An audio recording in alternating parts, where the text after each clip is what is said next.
সেবাজিম হাসপাতালে আটক ৮ দালালকে কারাদণ্ড। বরিশালে ঋণে জর্জরিত ব্যবসায়ীর আত্মহত্যা। পবিপ্রবিতে শিক্ষকদের উপর হামলার ঘটনায় বিএনপির ৪ নেতা বহিষ্কার। বরগুনায় বিদ্যুৎ স্পর্শে যুবদল নেতার মৃত্যু। পটুয়াখালীতে সংযোগ সড়কের অভাবে ৪ বছর ধরে অচল ৩ কোটি টাকার সেতু। ৬ মাসের মধ্যে চিকিৎসা সেবার ব্যাপক উন্নতি হবে বললেন স্বাস্থ্যমন্ত্রী।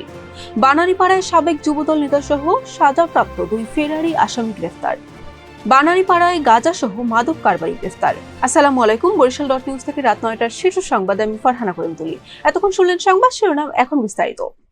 স্বাস্থ্যমন্ত্রীর পরিদর্শনের একদিন পরেই বরিশাল শেরে বাংলা মেডিকেল কলেজ হাসপাতালে অভিযান পরিচালনা করেছে র‍্যাব-৮।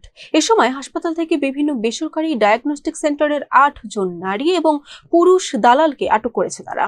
ব্যবসায় লোকসানের কারণে ঋণের দায়ে জর্জরিত হয়ে গলায় ফাঁস লাগিয়ে আত্মহত্যা করেছেন বরিশালের গৌরনদী পৌরসভার ৬ নম্বর ওয়ার্ডের রাজলক্ষ্মী মোমবাতি কেমিক্যালের মালিক মানিক চক্রবর্তী। পটুয়াখালী বিজ্ঞান ও প্রযুক্তি বিশ্ববিদ্যালয়ের শিক্ষক ও কর্মচারীদের উপর হামলার ঘটনায় জড়িত থাকার অভিযোগে দুমকি উপজেলা যুবদলের যুগ্ম আহ্বায়ক আহসান ফারুক ও সুলতান শওকত হোসেন সহ বিএনপির ৪ নেতাকে দল থেকে বহিষ্কার করা হয়েছে।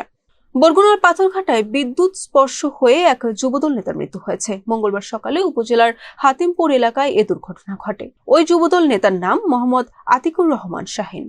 পর্যটন কেন্দ্র কুয়াকাটা সংলগ্ন পটুয়াখালীর কলাপাড়া উপজেলার লতাচাপড়ি ইউনিয়নে প্রায় ৩ কোটি টাকা ব্যয়ে নির্মিত একটি আরসিসি স্ল্যাব সেতু এখন এলাকাবাসীর দুর্ভোগের প্রতীকে পরিণত হয়েছে। সেতুর মূল কাঠামো নির্মাণ শেষ হলেও সংযোগ সড়ক না থাকায় দীর্ঘ ৪ বছর ধরে সেটি ব্যবহার অনুপযোগী অবস্থায় পড়ে রয়েছে।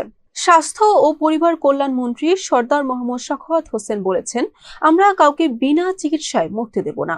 আগামী ৬ মাসের মধ্যে চিকিৎসা সেবার ব্যাপক উন্নতি করব।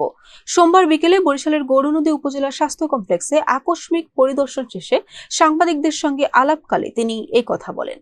বরিশালের বানারীপাড়ায় সাবেক যুবদল নেতাসহ সাজাপ্রাপ্ত ও গ্রেফতারি পরোয়ানাভুক্ত ২ ফেরারি আসামিকে গ্রেফতার করেছে থানা পুলিশ। বরিশালের বানারীপাড়া উপজেলার উদয়কাঠিতে মাদক বিরোধী অভিযান চালিয়ে গাঁজাসহ ইমরান তালুকদার নামে এক মাদক কারবারিকে গ্রেফতার করেছে থানা পুলিশ। বরিশাল.নিউজ।